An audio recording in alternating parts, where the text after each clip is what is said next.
As I'm sure everybody knows,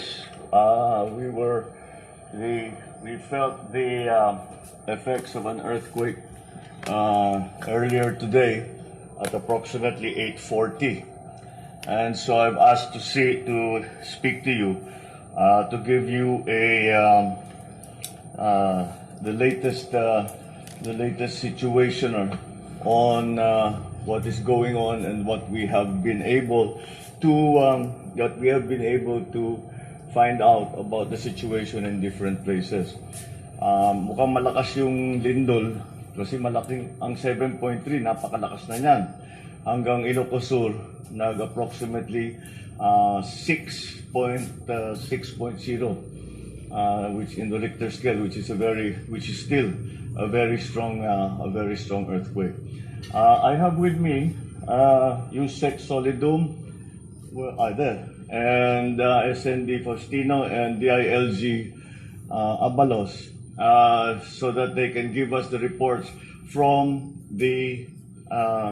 on the technical aspects of what happened today, from Philbox, and the reports that our policemen and other local executives have been providing us, and of course the NDRMC on the measures that we have taken to immediately provide support to the LGUs and of course the citizens that have been affected. I would have the Secretary of DSWD, Secretary Erwin Tulfo, is not here with us because he's already there. He left earlier. He left soon after the earthquake. Again, we are awaiting his report.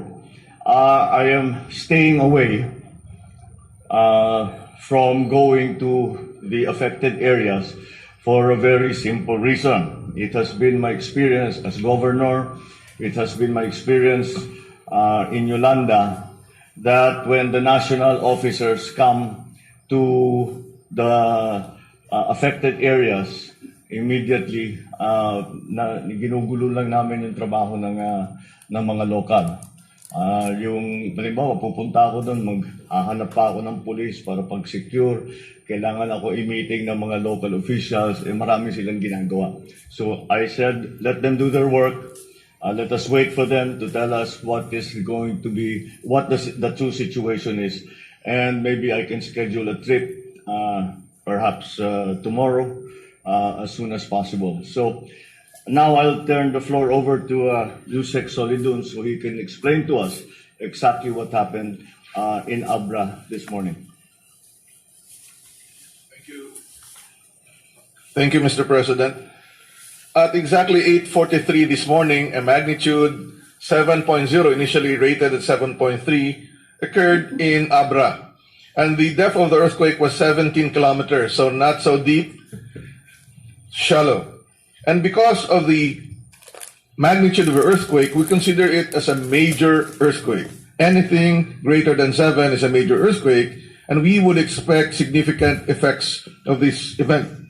First, on the reported strength of the shaking, so far, the maximum intensity reported to us would be intensity 7 in Bocloc and Manabo, Abra, and this would be manifested by damages to houses and buildings and landslides, especially in the mountainous region. We also noticed intensity 6 in Vigan and other towns of Ilocos Sur like Sinait, Bantay, San Esteban, and in Rawak, Pangasinan, and even Baguio City, and that would be nearby La Trinidad. The reason why there was significant damage in Vigan is that the foundation of the city is essentially sandy because of the big river that would flood the area from time to time. So there was amplification of the shaking, and many of the churches and historical buildings were damaged. Now, landslides are a problem, especially not only for earthquakes, but during rain. So we have to make sure that areas that are affected by landslide and starting or incipient landslide should be avoided. Towns should actually investigate houses and buildings that were damaged to see if they can still be usable. and even those that don't have very obvious damage. So this will be the work po ng mga local engineer.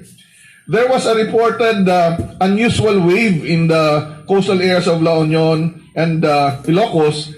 And this was not a tsunami po, no? Because a tsunami would be very high waves because of the uplift of the ocean floor due to an earthquake in the ocean.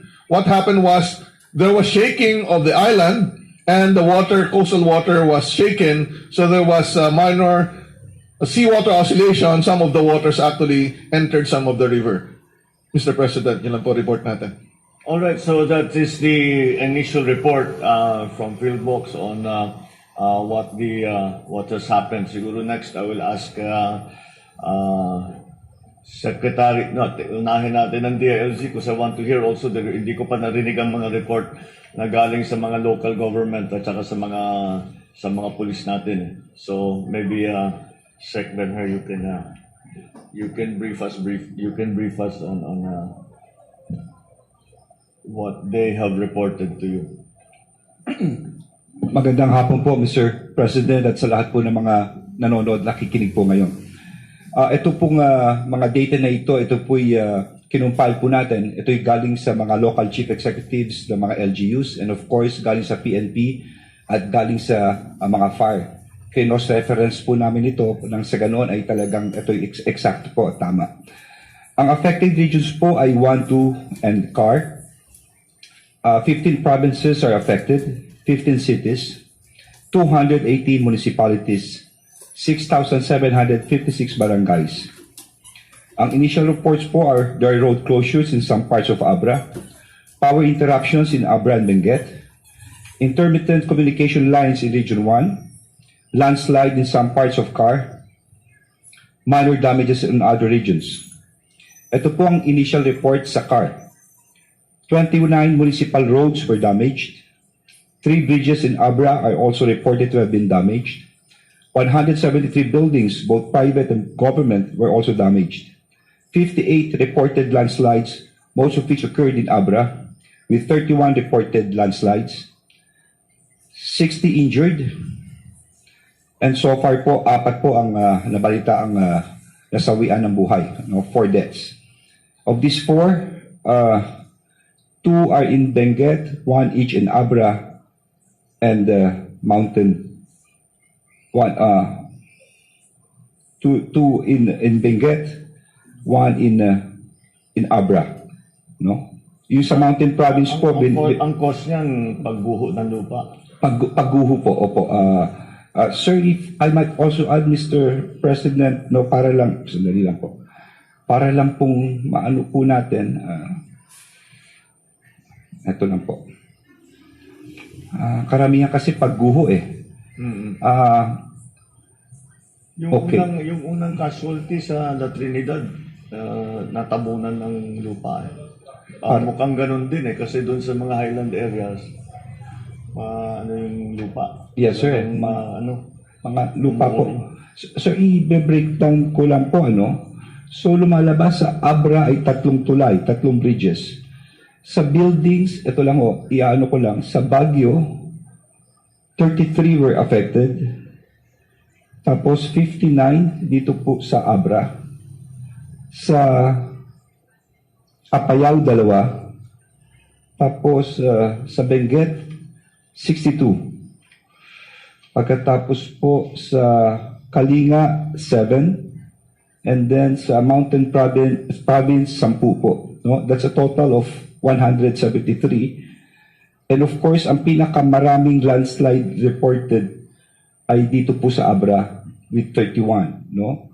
Ang mga injured po, pinakamarami din po sa Abra, sir, at 44. No? At yun po ang report po namin. Nakadeploy po ang mga kapulisyahan at mga bombero po at ang mga disaster risk na mga LGUs po sa mga lugar na ito. Thank you, Yes, Sec sir. Benher. Itutuloy ko na lang sa dahil naumpisahan na ni Sec Benher yung report sa mga sa mga daan. I've also received a initial report from the Department of Public Works and Highways on the condition of the roads in and out of the area, national roads especially. Sa Cannon Road is presently not passable. Palispis, yung Palispis area ng Marcos Highway is not possible. The Benguet Nueva Vizcaya Road as of now is not possible. Kilometer 302 to 700 Poblacion Bukod Benguet is also not possible. Baguio Itugon, not possible. Andres Cusalan Road, in situ Bugaw, Barangay Adaway, Kabayan, Benguet is not possible. Sa National Road, kilometer 297 plus 200, Belling, not possible. Poblacion, Kibungan, collapse, not, sa Benguet pa rin ito. Kilometer 313, basta not possible. Upper Kalinga, sa bandang Pail is not possible. On the road going up from Kalinga to Abra, Pantikan to Bablasang, Balbalan is not possible. Lubuhagan, Batong Buhay Road is not possible. Ifugao, the Banawe, Hungduan, Benguet Boundary Road is not also possible. However, there are other roads like the Palispis Marcos Highway, one lane is possible now. Baguio Bontoc Road, pwede ng one lane. Benguet Nueva Vizcaya, one lane. So dahan-dahan nabubuksan naman. What was not possible, we have already been able to clear some of them. Hindi, unless kasi basta hindi naman mabagsakan ng malaking bato at lupa lang ang bumaba, ay hindi naman mahirap na i-clear yan. Kaya I anticipate by the end of the day, the majority of these roads that I have mentioned as being not possible should already be available for use to us. Now I'll give the floor to SND Faustino on the report from the NDRC. Yes, sir. Thank you, Mr. President. Magandang hapon po sa lahat. Ang reports po na ito ay halos kaparehas din po nung kay Secretary Abalos. Ganyan man, dito ay I will give emphasis doon sa ano na ba ang mga preparasyon o ano na yung mga ginawa natin as a result of the earthquake. Ang actions po taken by the NDRRMC, agad po ay nag-convene ang ating NDRRMC. Nagkaroon po tayo ng emergency meeting through VPC with concerned regional directors ng mga naapektuhan ng mga region at mga probinsya. And we already issued a directive issued to Luzon regions regarding the reiteration of response actions. The OCD also issued 2 emergency alert and warning message. We also, in coordination with PhilBox, the quick response teams to be deployed for field assessment. As mentioned by the President, DSWD Secretary is already in the affected, already in Abra for the relief assistance. Of course, yung Armed Forces of the Philippines prepared assets for mobilization already. We are talking about air assets, and we could add more kung kinakailangan pa. But we have a number of assets, air assets already positioned in the area in coordination with the Northern Luzon Command. And the Philippine Navy assets are on standby already, sir, in Subic kung kakailanganin pa, sir, ito. Then, of course, the available relief items from the Office of Civil Defense is already ready and prepared. Sakaling mga ilangan ng ating mga LGUs dahil meron namang mga nakaposition na, preposition na mga relief goods doon sa lugar na to. Right now, the rapid assessment is ongoing on the following: status of roads and bridges as reported kanina, status of critical lifelines and infrastructures, status of houses, status or the total affected population, the immediate needs, and as we speak, ongoing ang road clearing operations, and ongoing data gathering and submission of situational reports. Thank you, Mr. President. Thank you, Secretary. So that is the general situation as we know it for now. Pagka ganito, ang lagi kong inaalala kaagad yung kuryente at saka yung tubig. because that's always the immediate dahil yung kuryente kailangan sa communication and the communications, but the communications is dependent on the availability of the power supply. Ang report na nakukuha natin, nagtanong ako kasi generally rural area naman ito, so hindi siguro dapat maging problema ang water supply ng tao. Pati pagkain, dahil naman hindi naman na iba naman ito sa Bagyo, palagay ko may available na pagkain. Wala pa tayong report kung kailan ibabalik ang kuryente. Ang dahil ang nangyayari diyan, kailangan nilang tignan lahat ng mga linya at para kasi basically walang short. Yung dati yung lagi natin pinagdadaanan pagka may disaster. Sa communication naman, ang Globe ay may pinadala na meron silang emergency na mga cell site. Yung Smart wala pa kaming narinig, ngunit ay nag-request na kami sa kanila na magtayo na kagad, ibalik na kagad ang serbisyo dahil lalong-lalo na pag-disaster, pagkaganto, napaka-importante na nakakapag-usap kami. Nakakausap ko yung mga local leaders, nakakausap natin ang mga first responders na on the ground. So that is where we stand now, and we will continue to provide information as it comes in. As you can imagine, this situation continues to develop, and it will do so for the next few days. But I think that everything that can be done has been done. We have even anticipated the needs of those who have become victims of this very strong earthquake. So I'll end it there, but I'll open the floor to a few questions about the earthquake. First question from Mr. Neil Maribok from UNTV. Magandang hapon po, sir. Good afternoon. Base po doon sa natatanggap na po ninyong initial information sa mga damages, may posibilidad po ba o ikinokonsidera ninyo ang pagdedeklara po ng state of calamity sa mga lugar po na ito? Generally, ang SOP dyan, ang state of national calamity, pag apektado ang tatlong region, automatic yun. Hindi naman naapekto ng tatlo. So far, we can say that it's Region 1 and CAR. So I don't think it's necessary right now to declare a national emergency. However, depending on the information that comes back, I'm sure marami pa tayong mababalitaan, marami pang impormasyon na hindi pa nakarating sa atin.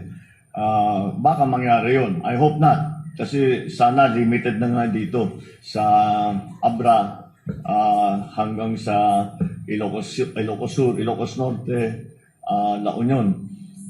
Yung mabigat yata yung sa amin, sa Ilocos Norte, I spoke to the governor. Sabi niya mukha namang so far, may structural damage, wala namang kaming casualty. Yung La Union, yung sa Ilocos Sur, I'm sure nakita niyo yung Bantay Church, na malaki ang damage. Meron din structural damage sa mga bahay. Sa La Union naman, mukhang hindi gaanong tinamaan. Perhaps because of the terrain structure as explained to us by Yusek Solidum. Iba siguro ang pinapatungan ng mga bayan doon sa La Union. So anyway, and now of course we know what has been happening Kalinga, in Benguet, and in Baguio City, mukhang mukhang natamaan ng malakas. So we have to wait for those reports. But right now, hindi pa nangangailangan ng magdeklara ng national calamity. Thank you, sir. Thank you, Mr. Neil. Ms. Pia Gutierrez, ABS-CBN.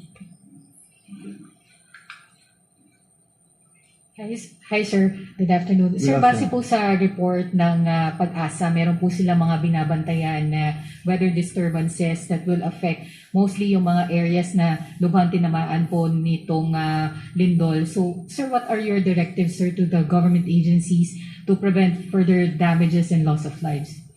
Good question. Kinakatakutan namin baka umulan.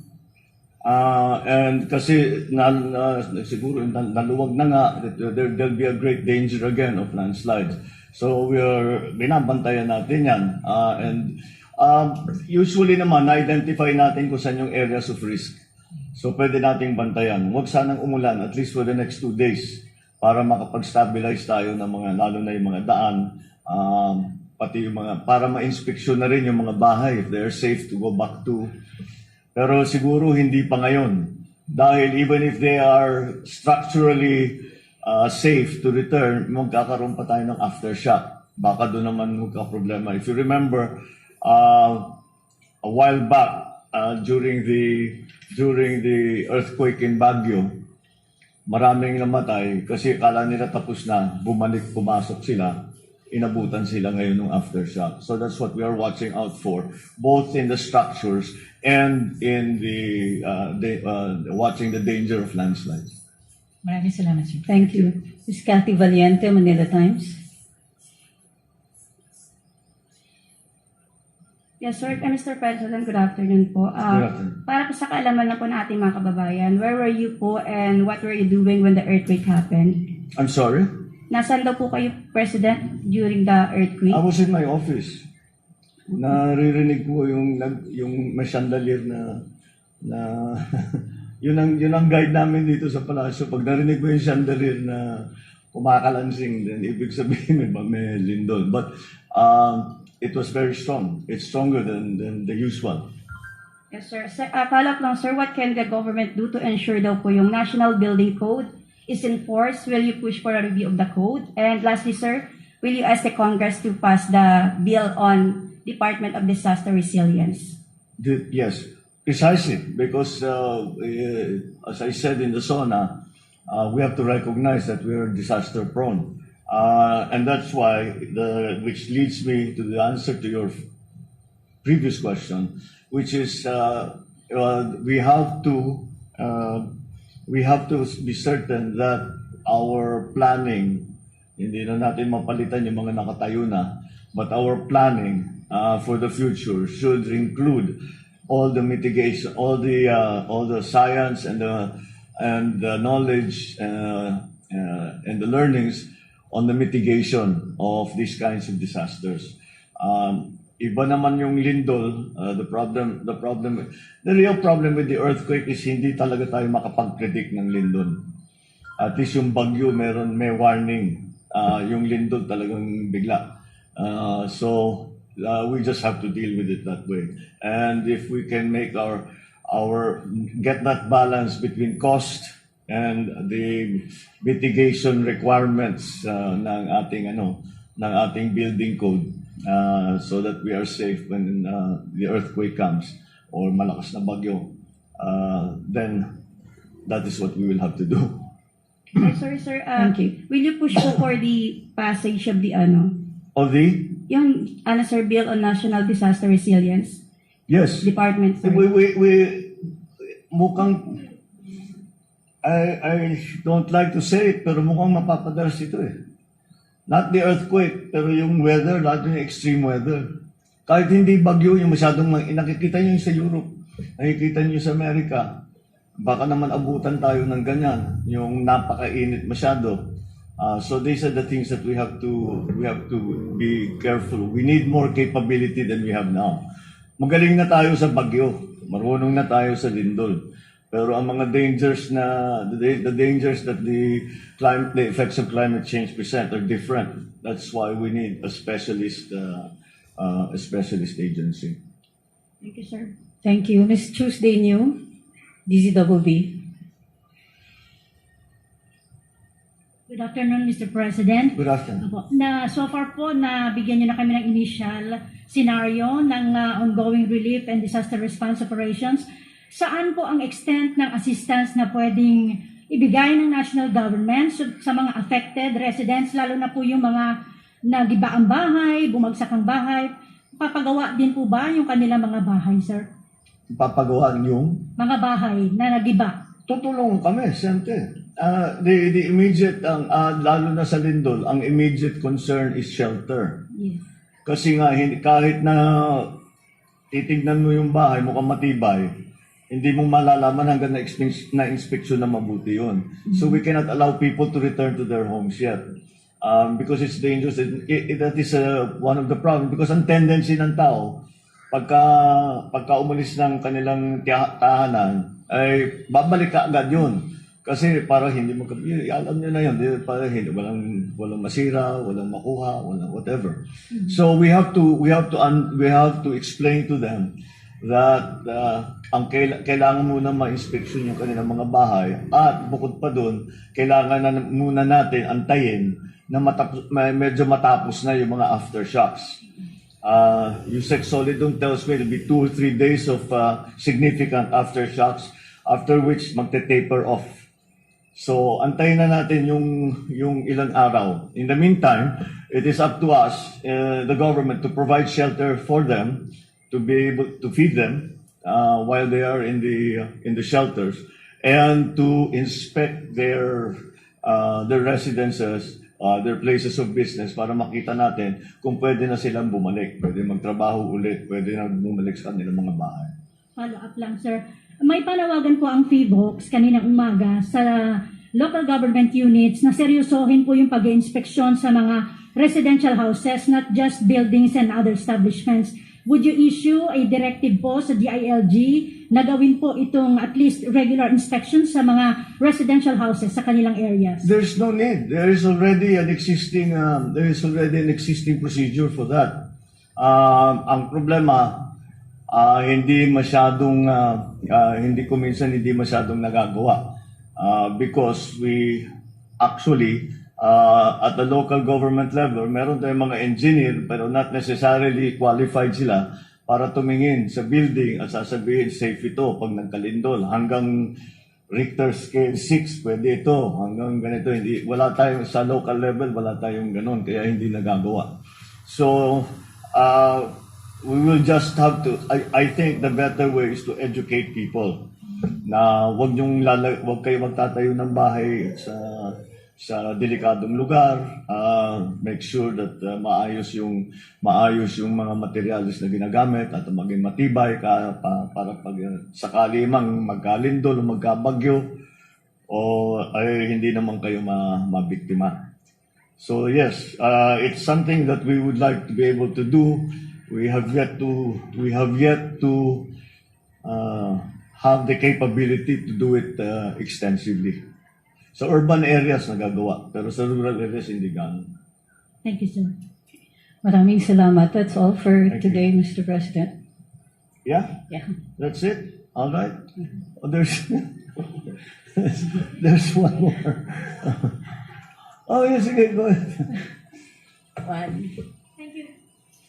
Thank you, Mr. President. Katrina Domingo from ABS-CBN News. Mr. President, we have an initial assessment regarding the cost of infrastructure and agricultural damage incurred after the quake. Wala pa. We haven't yet gotten the estimates. That will take some days. Kasi kailangan yung mga sa agriculture, yung mga upag, yung mga MAO, kailangan iikot yan sa lahat ng lugar. Again, ang worry ko dito ay hindi yung tanim, kung hindi yung irrigation systems, kung ano yung nasira. Kasi pag lindol, yun ang tinatamaan eh. And then, that for me, in terms of the agricultural sector, that for me is going to be the greatest concern. Sir, Kasi malapit ng taniman. Sir, two-prong follow-up question. First, aside from the provision of shelter and food, will the government also be providing cash incentives or cash allowances to rebuild their homes? And how much of an additional budget are we looking at to address the situation? We haven't made those calculations yet, but siyempre, we have all of the mechanisms that have been put in place for the pandemic, and so they are also in place. And if you know, IX is for all citizens in a precarious situation. So it does not necessarily mean that they got sick with COVID. It means basta't nalagay sila sa alanganing posisyon. So that will apply. siguro that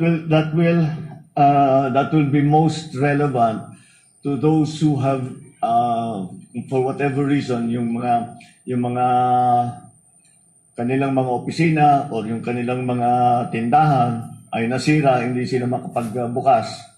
Mangangailangan talaga dahil wala silang hinahanap buhay.